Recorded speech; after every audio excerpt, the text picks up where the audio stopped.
오늘 아침 저희에게 주신 은혜의 말씀은 빌립보서 1장 9절부터 11절입니다. 9절, 10절, 11절.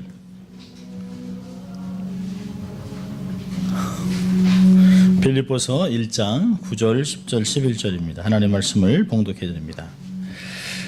내가 기도하노라 너의 사랑을 지식과 모든 총명으로 점점 더 풍성하게 하사 너희로 지극히 선한 것을 분별하며 또 진실하여 허물 없이 그리스도의 날까지 이르고 예수 그리스도 말미암아 의의 열매가 가득하여 하나님의 영광과 찬송이 되게 하시기를 구하노라. 아멘.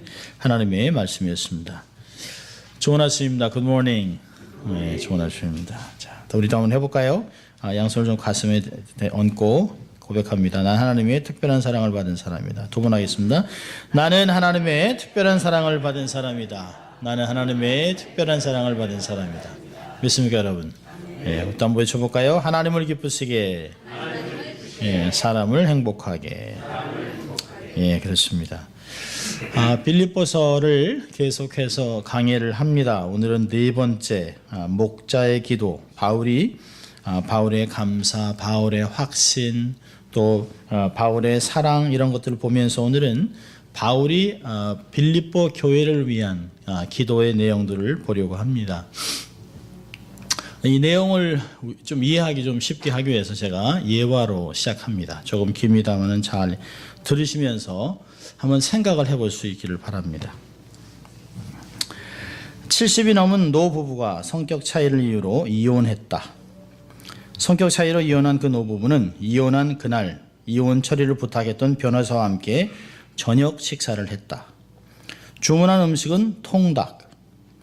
주문한 통닭이 도착하자 남편 할아버지는 마지막으로 자기가 좋아하는 날개 부위를 찢어서 아내의 할머니에게 권했다. 권하는 모습이 워낙 보기가 좋아서 동석한 변호사가 어쩌면 이 노부부가 다시 화해할 수도 있을지 모르겠다 라고 생각하는 그 순간 아내 할머니가 기분이 아주 상한 표정으로 마구 화를 내며 이렇게 말했다. 지난 40년간을 당신은 늘 이래왔어. 항상 자기중심적이야. 이혼한 날까지도 이러네. 나는 다리 부위를 좋아한단 말이야.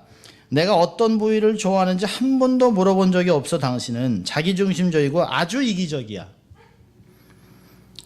아내 할머니의 이런 반응을 보면서 남편 할아버지가 말했다. 날개 부위는 내가 제일 좋아하는 부위야 이 사람아. 나는 내가 먹고 싶은 부위를 40년간 꾹 참고 항상 당신에게 먼저 건네준 건데 어떻게 그렇게 말하나? 이혼하는 날까지 이러네 이 사람. 화가 난 노부부는 서로 씩씩대며 그 자리를 박차거리나 각자의 집으로 가버렸다. 집에 도착한 남편 할아버지는 자꾸 아내 할머니가 했던 말이 생각난다. 정말 나는 한 번도 아내에게 무슨 부위를 먹고 싶은가 물어본 적이 없었구나. 그저 내가 좋아하는 부위를 주면 좋아했거니 생각했지.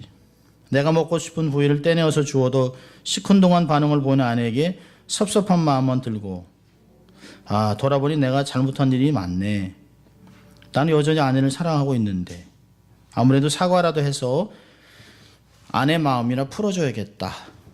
이렇게 생각한 남편 할아버지는 아내 할머니에게 전화를 걸었다. 핸드폰에 찍힌 번호를 보고 남편 할아버지 전화인 것을 안 아내 할머니는 아직 화가 덜 풀려 그 전화를 받고 싶지 않았다. 전화를 끊어버렸는데 또다시 전화가 걸려온다. 남편이었다. 이번엔 아주 배터리를 빼버렸다. 다음날 아침 일찍 깬 아내 할머니는 이런 생각이 들었다. 그러고 보니 나도 지난 40년 동안 남편이 날개 부위를 좋아하는 줄 몰랐었네. 자기가 좋아하는 부위를 나에게 먼저 떼내서 건넸는데 그 마음은 모르고 나는 뾰루통한 얼굴만 보여줬구나. 얼마나 섭섭했을까. 나에게 그렇게 마음을 써주는 줄 몰랐네. 아직 사랑하는 마음은 그대로인데 헤어지긴 좀 했지만 늦기 전에 사과라도 해서 섭섭했던 마음이나 풀어줘야겠다.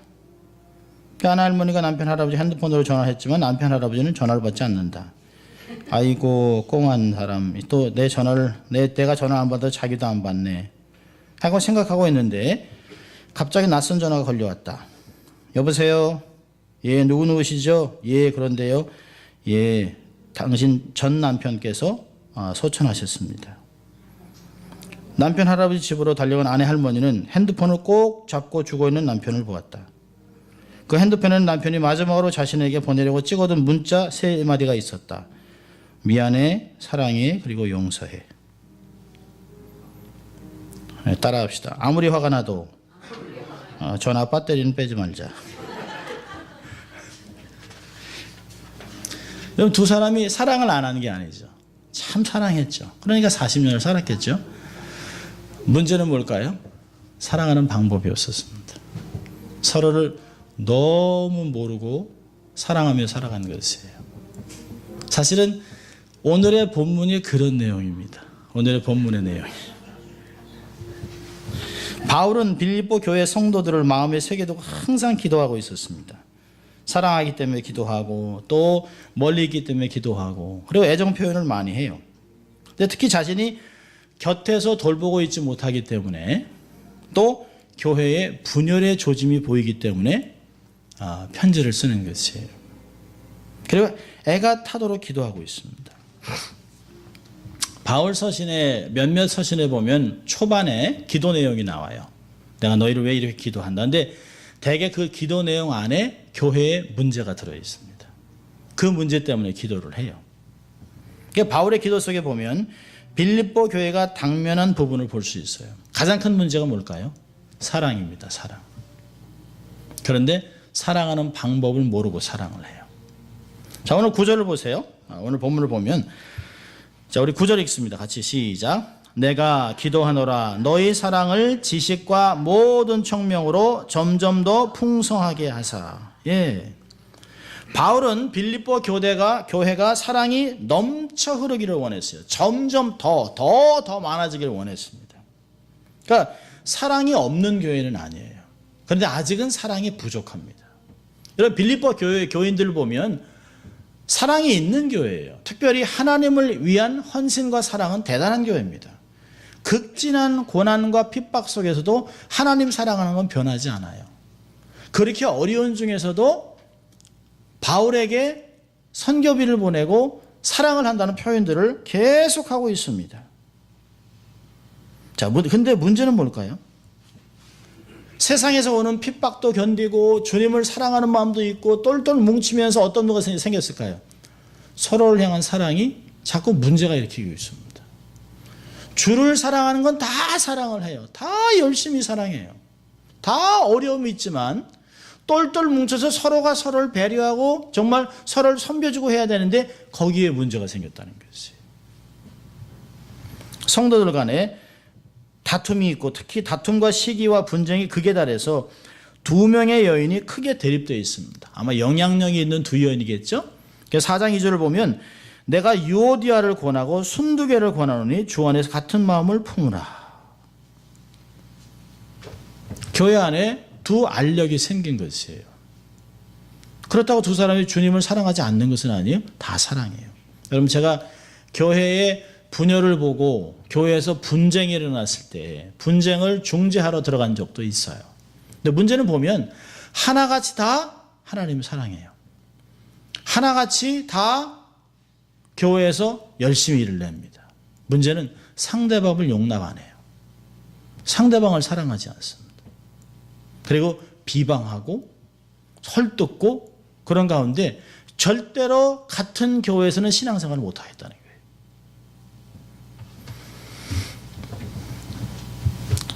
빌립보 교회는 사랑이 없는 교회가 아니에요. 그런데 더 풍성해질 필요가 있습니다. 여러분 9절을 보면 어떻게 사랑이 풍성해질 수 있을까? 바울은 사랑이 풍성해질 수 위해서 필요한 건 뭐예요? 사랑은 언제 홀라가지 않습니다. 사랑은 반드시 두 개의 파트너가 필요해요. 9절에 보니까 사랑은 반드시 지식이 필요하고 그 다음에 총명, 통찰력이 필요해요. 여러분 제가 드렸던 예화도 그렇잖아요. 할아버지가 할머니가 좋아하는 게 뭔지 몰라요. 40년을 한 이불을 덮고 살고 자식을 낳고 삶을 살았는데 이게 실화입니다. 미국 남부에서 했던 실화 이야기예요. 40년간을 그렇게 살았는데 결국은 헤어지는 이유가 뭐예요? 사랑 안 한 게 아니에요. 서로를 향해 모르는 거예요. 서로 지식이 없어요. 여기 보니까 사랑이 더 풍성해지려면 지식 안에서 풍성해져야 된다는 것이에요. 여러분, 여기 지식이라고 하는 것은 일반적인 깨달음을 말합니다. 그러니까 복음에 대한 이해, 진리에 대한 이해, 그다음에 그 세상에 대한 올바른 평가, 도덕에 대한 지식, 이런 것들을 말하고 있습니다.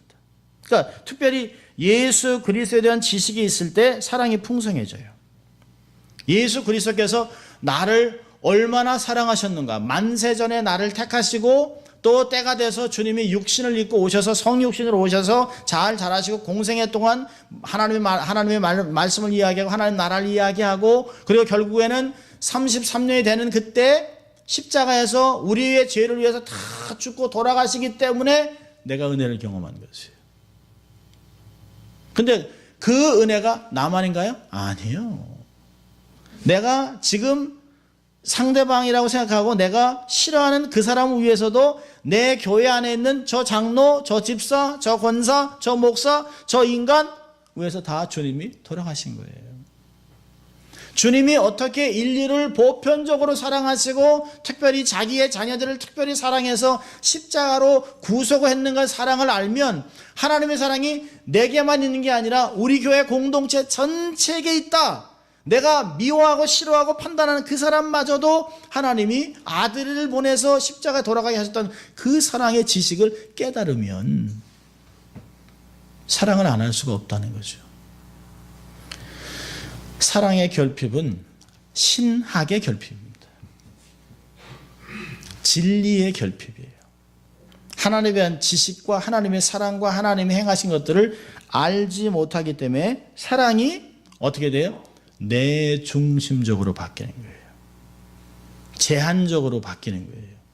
인간적인 사랑으로 바뀌는 거예요. 하나님의 그 큰 사랑을 내가 지식적으로 알지 못하니까 어떻게 해요? 사람을 내 방식대로, 내가 아는 방식대로 사랑을 하는 것이에요. 그러니까 상대방을 모르는 상태에서 사랑을 이야기하니까 사랑이 접수가 안 돼요. 받아들여지질 않아요. 여기서 얘기하는 지식이라고 하는 그 단어는 에피그노시스입니다. 경험되어진 지식이에요. 경험되어진 지식. 들어서 아는 지식이 아니에요. 그 사람에 대해서 내가 경험되어진 지식을 가지고 있을 때 사랑하는 방법이 다르다는 거예요. 여러분, 자녀를 키우면서도 자녀를 똑같이 사랑하지만 방법은 달라야 돼요. 딸을 향한 모습이나 아들을 향하나 첫째나 막내나 잘 사는 아들이나 잘 못 사는 아들이나 사랑하는 방법이 다를 수밖에 없어요. 그럼 딸이 자라면서 언제 자기 친정 엄마의 사랑과 희생을 피부로 느낄 때가 언제입니까? 아기 날 때. 자기가 결혼해서 임신해서 복중해서 자기가 아이가 자라는 걸 보고 자꾸 느끼는 거죠. 엄마도 이렇게 나를. 그리고 만삭이 돼서 막 무거운 가운데 이렇게 있다가 아이를 정말 분만에 통증이 돼서 아이를 낳았을 때 제일 먼저 기억나는 사람이 누구냐고 물어봤을 때 98%가 다 자기 엄마라고 얘기합니다. 그러면 엄마를 부르는 표정이 달라요. 옛날에는 엄마 하지 마 뭐 이러다가 나중에 아이 낳으면 엄마 이렇게 바뀌는 거예요. 이렇게 바뀌는 거예요. 왜요? 지식이 생겼어요. 지식이 올바른 지식이 내 삶에 딱 들어서면 상대방에 대한 사랑이 바뀌는 것이에요. 근데 지식만 갖고는 안 돼요. 여기 보니까 총명, 모든 총명으로. 총명은 뭘까요? 감각적으로 꿰뚫어보는 통찰력을 말합니다. 넓은 폭. 총명은 선택하기 어려운 다양한 중에서 가릴 것을 가려내서 선택하는 능력입니다. 어떻게 말하면 상대방이 이해를 할까? 어떤 말을 해야 저 사람이 받아들일 수 있을까? 언제 얘기해야 좋을까? 이런 것들을 보는 것이에요. 도움을 주고 싶은데 상대방이 준비가 안 됐어요. 우리는 상대방에게 사랑을 표현할 때도 상대방의 기준과 수용 자세와 관계없이 자기 중심으로 할 때가 많이 있어요. 아니 너는 사랑한다는데 사랑을 안 받아들이냐? 그럼 받을 사람이 누가 있습니까? 그러니까 어떤 때는요. 어떤 교회 형제나 자매들에게 어떤 그 신앙적인 충고를 할 때가 있는데요. 충고는 충고를 받는 사람이 준비가 돼 있어야 되는 충고가 되는 거예요. 막 그 힘들어하는 사람한테 가서 그럽니다. 기도를 해, 기도를. 아니 그렇게 기도를 안 하고 그렇게 신앙생활 그렇게 하는데 하나님 뭔 복을 주냐? 내가 봐도 안 주겠다. 그게 충고입니까? 저주지. 안 받아요. 상대방이 준비가 안 돼 있어요. 상대방을 전혀 고려하지 않습니다. 근데 한국 사람들은 특별히 언어 소통 훈련을, 커뮤니케이션 훈련을 받은 적이 별로 없어요. 근데 한국말이 얼마나 과격합니까? 뭐 하면 다 죽인대. 배고파 죽겠다. 자기도 죽어요, 배고파서. 힘들어 죽겠다. 다 끝내. 이 사실 한국말로 들어보면 굉장히 과격해요. 들으면 굉장히 과격합니다. 그렇죠. 좋아도 죽고요. 그러니까 말들이 과격하면 과격할수록 인간관계가 어렵습니다. 사랑의 표현이 서툴러서 부모와 자녀 관계, 부부간에도 지혜롭게 처신하지 못해요. 뭐라고 얘기하면 당신이 내 상황을 알아? 알고 얘기해, 알고. 사실 그럴 때 많잖아요. 그러니까 사실 물어봐야 되는데 먼저 판단을 한다고요. 그럼 자식들은 엄마가 뭘 알아? 엄마가 내가 내 상황을 어떻게 알아? 이렇게 나오는 거죠. 어떻게 그런 말을? 여러분 바울은 빌립보 교인들에게 서로에 대한 사랑이 더욱 증거하기를 빌면서 특히 복음과 기독교 진리 가운데 올바른 지식을 갖고 상황을 고려해서 적절한 표현을 하라는 것이에요. 우리는 서로 사랑한다고 하고 격려한다고 하면 상대방을 몰라서 어려움을 당할 수 있습니다. 이게 지난주에 중앙일보에 실렸던 기사인데요. 1세인 50대 고용주 김모 씨는 실수를 저지른 2세 직원에게 어깨를 두드리며 다음엔 잘하자라고 말했다. 한국식으로 부하 직원을 격려한 것이다. 하지만 이 직원은 Don't touch me 라고 돌연 화를 냈다. 당황한 김 씨는 아니 격려하려고 한 건데 왜 그러냐라고 다그쳤다. 그러자 Don't touch me. A 씨는 평소에도 격려 차원에서 이 직원의 어깨와 등을 들겼었다. 이러한 문화 차이는 결국 법적 분쟁으로 확대됐다. 누구를 탓할 수 있는 게 아니에요. 우리가 볼 때는 제 아내하고도 어떻게 얘기했습니다만 그거 참 2세 까탈스럽네. 저기 아버지 같은 사람이 툭툭 했으면 그거 알아들어야지. 근데 그 아이가 어디서 자라는지 모르는 거예요. 이 아이가 완전 백인들 사이에서 자랐다면 충분히 할 수 있는 이야기예요. 그렇다면 상대방을 고려해야 되는 거죠. 상대방을. 사랑은 지식과 통찰력을 통해서 온전히 사랑으로 표현되고 전달될 수 있습니다. Right time, right place, right people. 이게 알아야 돼요. 지식이 없이 표현되는 사랑은 상대방의 어떤 때는 도리어 어려움이 될 수 있습니다. 언제 우리가 무례해지나요? 가깝다고 생각할 때 무례해져요. 그래서 부모가 자식에게 무례할 수 있는 거고 남편이 아내에게 무례할 수 있어요. 아내가 남편에게 무례할 수 있습니다. 자식이 부모에게 무례해질 수 있어요. 사랑 안 하는 게 아니에요. 깊은 마음 깊이 다 사랑해요. 그런데 상대방을 어떻게 사랑할지 모르는 것이. 자, 10절을 보면 이렇게 사랑 가운데 그 지식과 또 통찰력을 사랑하면서 10절을 같이 읽습니다. 너희로 지극히 선한 것을 분별하며 또 진실하여 허물 없이 그리스도의 날까지 이루고. 선한 것을 분별해야 됩니다. 그 중에서도 지극히 선한 것, 이 많은 것 중에 어떤 것이 가장 선할까, 가장 좋을까, 가장 영광을 돌릴까 라고 하는 것들을 선택해야 된다는 것이에요. 그러니까 사랑하고 그렇게 서로가 서로 사랑하는 가운데 함께 선택하라는 것이에요.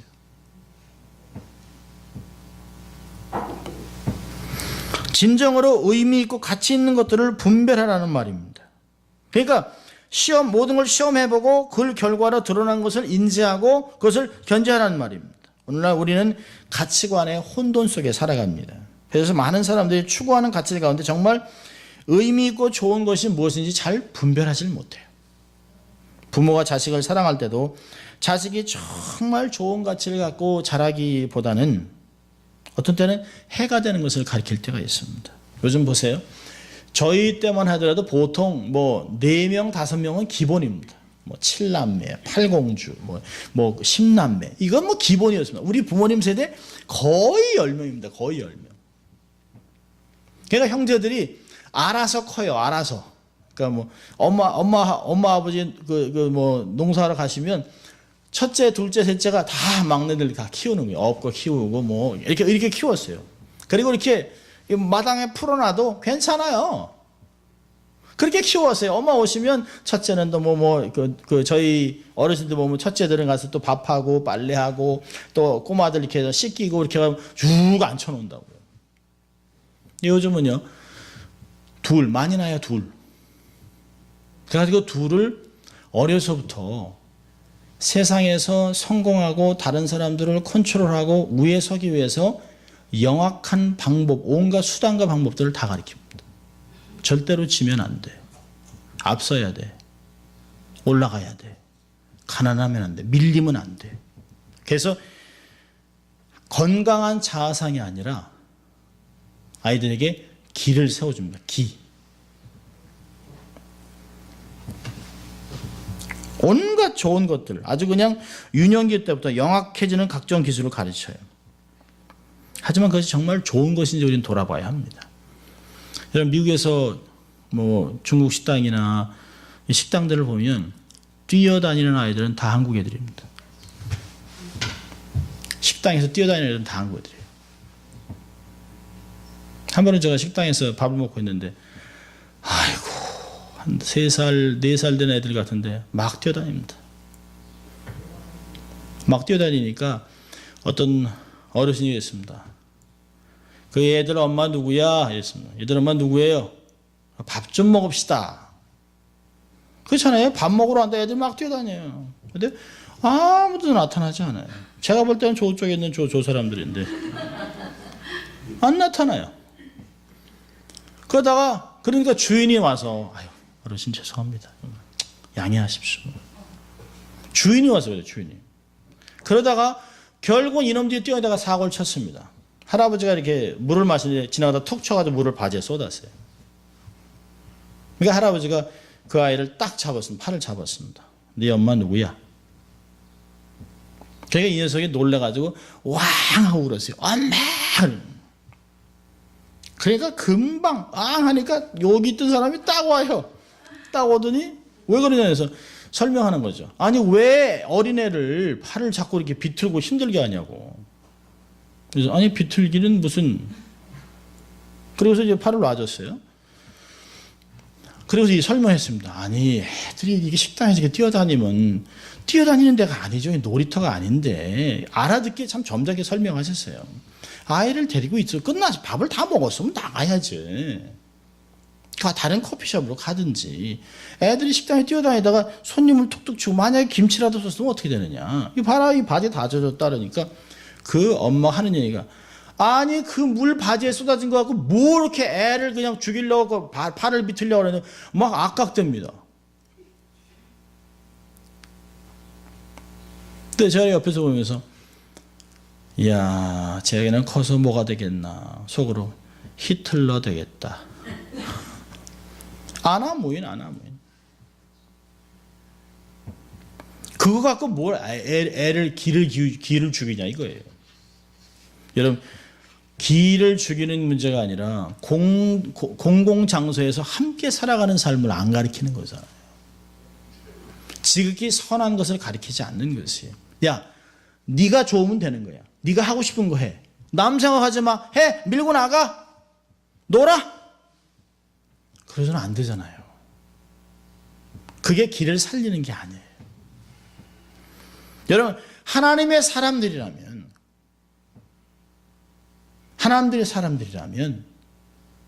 정말 선한 게 뭔가를 분별해야 돼요. 여러분, 우리 교회가 뭘 하자 해서 막 열심히 하려고 하는데 주위에서 막 반대해요. 그러면 일단 멈춰야 돼요. 세상에서 멈춰야 하는 것이에요. 하나님의 뜻을 삶에서 택하기 위해서 매사에 분별력의 길을 기도해야 합니다. 교회도 마찬가지죠. 정말 좋은 뜻 같아요. 야, 이렇게 하면 되겠다. 그래서 와, 영차 하는데 그것 때문에 교회에서 상처받는 성도가 있다면 그거는 하지 말아야 된다는 거예요.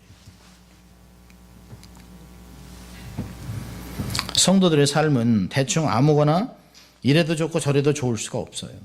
나의 취향이나 세상의 기준이나 부모의 요구가 우리의 삶을 좌우해서는 안 됩니다. 오직 나의 삶의 주인이신 하나님이 허락한 것을 발견해야 돼요. 세상의 혼미한 영을 거부해야 됩니다.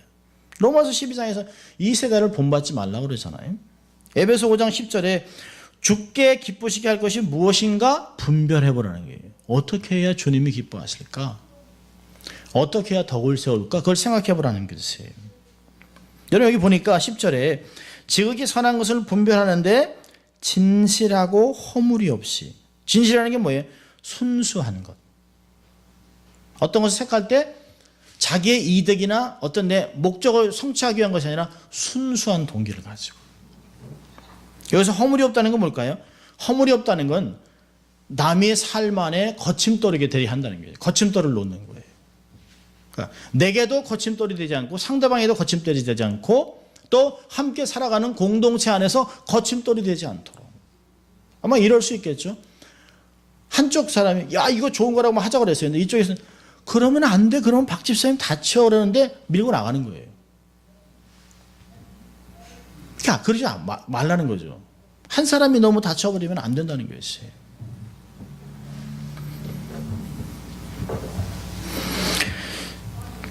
그런 걸 언제까지요? 그리스도의 날까지 진실하게 허물 없이 한 번이 아니라 지속적으로 끝까지 주님이 다시 재림할 때까지 그때까지 그런 자세를 가지고 주님 오실 때까지 지속적으로 분별하고 선하고 순수하고 거침돌이 남들에게 거침돌이 되지 않도록 조심하고 살아가는 삶이라는 것이죠.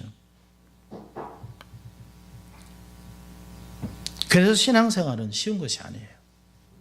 함께 더불어 살아가는 것이에요.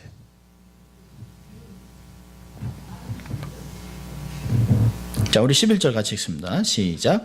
예수 그리스도로 말미암아 의의 열매가 가득하여 하나님의 영광과 찬송이 되게 하시기를 구하노라. 예, 9절, 10절, 11절이 다 연결된 거예요. 사실은 한 가지를 위해서 하는 거예요. 한 가지를요.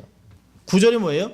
사랑이 넘치기를. 그래서 11절에서는요. 그걸 통하여 하나님의 큰 영광이 드러나기를.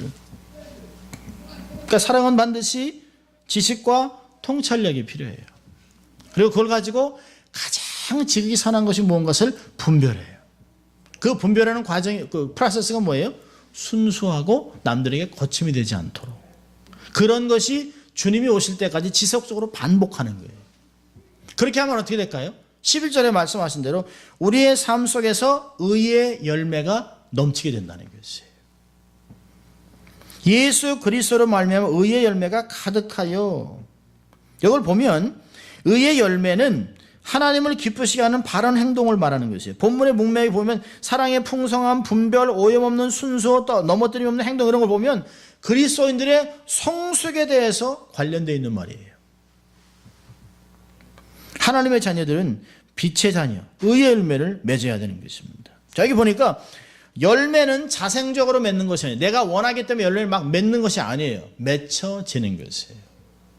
그리스도를 통해서 당연히 예수 그리스도를 통해서 맺는 것입니다. 사람의 노력이 필요 없다고 하는 것이 아니에요. 예수 그리스도의 도움을 통해서 사람의 열심으로 그 열매를 맺어가는 것이에요. 그리스도께서 우리의 삶의 주인이 돼서 내 마음을 경작하고 씨를 뿌리고 물을 주고 키워서 열매를 삶에 맺혀주게 하는 것이에요. 그래서 성령의 충만을 받으라 라고 얘기할 때도 수동태입니다. Be filled with the Spirit. 여기서도 동일한 메시지를 전하고 있습니다. 주를 믿는 성도들은 날마다 말씀과 주의 은혜 가운데서 지속적으로 성장해야 돼요. 그래서 베드로후서 3장 18절에서는 주의 은혜와 그를 아는 지식으로 자라가라 라고 얘기하고 있습니다. 자라는 것은 중요합니다. 그러나 자라는 것이 목적이 아니에요. 자라는 것은 과정입니다. 성장은 성숙을 위해서 가는 과정이에요. 그러면 성숙은요? 성숙의 결과가 뭐예요? 열매입니다. 열매.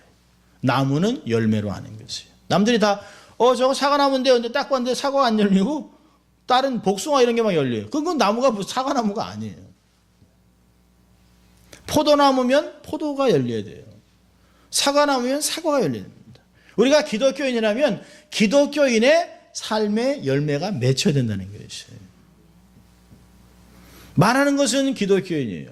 주일날 교회도 가요. 삶을 살아가는 법은 뭔가 그런데 똑같아. 단지 성경만 들고 있는 게 달라요. 주일날 딱 나왔는데 한 사람은 맥주병 들고 한 사람은 성경책 들었는데 그 모습만 다르고 똑같아요. 사회에서 사는 게 똑같아요. 그러면 아니라는 거죠.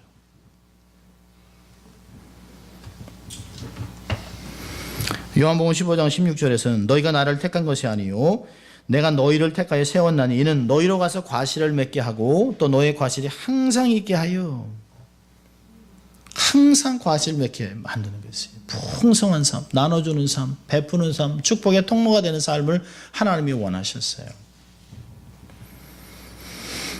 이걸 통해서 이곳에 나를 심으신 주인의 영광과 찬송이 드러나게 원하는 것이죠. 웨스민스터 서열의 문답은 1번을 이렇게 합니다. 인간의 최고 목적은 무엇인가? 답은 인간의 최고의 목적은 하나님을 영원롭게 하고 영원토록 그를 즐겁게 하는 것이라. 그러니까 고린도전서 10장 31절에 그런즉 먹든지 마시든지 무엇을 하든지 다 하나님의 영광을 위하여 하라. 사도 바울은 빌립보 교회를 너무너무 사랑해요. 가슴에 이렇게 묻어두고 가슴에 담아두고 계속 사랑하는데 근데 그 교회에 부족한 것이 있다는 걸 너무 잘 알고 있습니다. 다 하나님도 사랑하고 교회도 사랑하고 예수님 때문에 직장도 잃고 극한 가난에서 핍박 가운데 삶을 살아가면서도 그렇게 모여서 예수님 섬기고 그리고 자기들에게 복음을 전했던 사도 바울을 극진하게 사랑하는 것까지 너무너무 잘 아는데 서로 사랑하는 걸 몰라요. 서로 사랑하는 걸. 그래서 사도 바울은 빌립보 교회 속에 나타나는 풍성한 사랑, 분별력이 있는 지식, 흠이 없는 성품을 보고 그 시선을 모두 야 빌립보 교회 정말 하나님의 영광이 드러난다 이렇게 되기를 원했던 것이죠. 여러분 세상에서 우리 교회를 보면서 보고 싶은 게 뭘까요? 아주 번듯한 건물이요? 아니요. 그건 있으나 없으나 상관없는 거예요. 사람들이 그냥 막 여기 막 다 장관, 뭐 CEO, 뭐 부자, 뭐 파킹롯에 롤스로이스 20대 뭐 이런 거 아무 소용 없는 거예요. 그런 거 다 건강한 사람 그런 거 소용 없는 거예요. 세상은 뭘 보기 원할까요? 우리가 얼마나 서로 사랑하나. 주님도 그러셨잖아요. 너희가 서로 사랑하면 세상에 너희들이 나의 제자임을 알리라. 고린도전서에서 뭐라 하십니까? 너희들이 지식이 있으면 뭐하냐? 사랑이 없으면 아무 소용없다. 소리나는 꽹가리. 우리 교회 가요. 우리 교회 자랑하지만 서로 이렇게 흩어져 있어요. 서로 막 찢어져 있어요. 서로 막 반목하고 막 서로 반대하고. 그럼 아무 소용없다는 거예요. 사랑은 하나님만 사랑하는 거로 하면 안 돼요. 하나님을 사랑했으면 옆에도 사랑해야 돼요. 그게 십자가예요.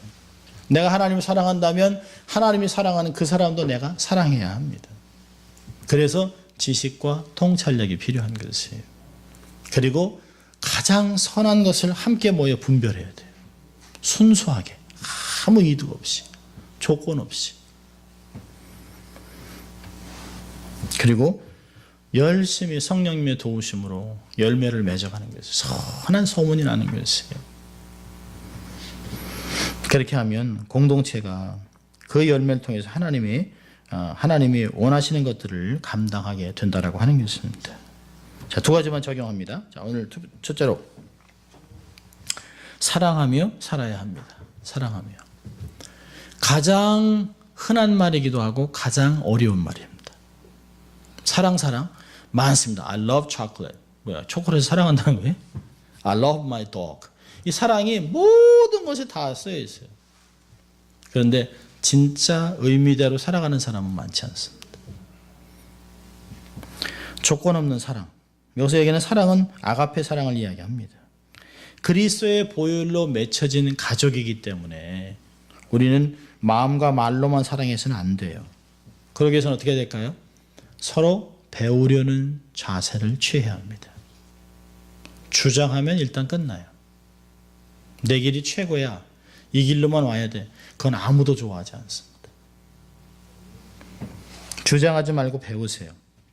낮아지려고 하세요. 남을 가르치고 하지 마세요. 아무리 좋은 진리라고 하더라도 상대방이 안 배우면 그건 독이 되는 거예요. 여러분 덕이랑 독 써보세요. 비슷해요. 나는 덕이라고 얘기했는데 그 한쪽은 딱 세워서 독 이렇게. 쉽지 않아요. 사랑은 배워야 합니다. 자, 두 번째는요. 하나님의 영광에 초점을 맞추세요. 나의 삶, 관계, 사역이 무엇에 초점을 두고 있는가? 어디로 가고 있는가? 무엇을 추구하고 있는가? 시작이 잘 돼야 돼요. 시작이 하나님의 영광으로 시작해야 돼요. 교회의 목적, 모이는 목적, 예배의 목적, 사역의 목적, 관계의 목적, 이게 다 하나님의 영광이라는 것이에요. 내가 잘 되고 그게 아니잖아요. 끼리끼리 절대 아니잖아요. 매사 어떤 행동에 동기가 있나 좀 살펴보세요. 내가 왜 이런 말을 하지? 내가 왜 이렇게 행동을 하려고 하지? 정말 하나님의 영광 거두실까? 그러니까 말하기는 천천히 해야 돼요. 야고보서 그렇잖아요. 듣기는 속히 하되 말하기는 천천히 하고 성내기도 천천히 하고 그래야 하나님의 영광을 볼 수 있습니다.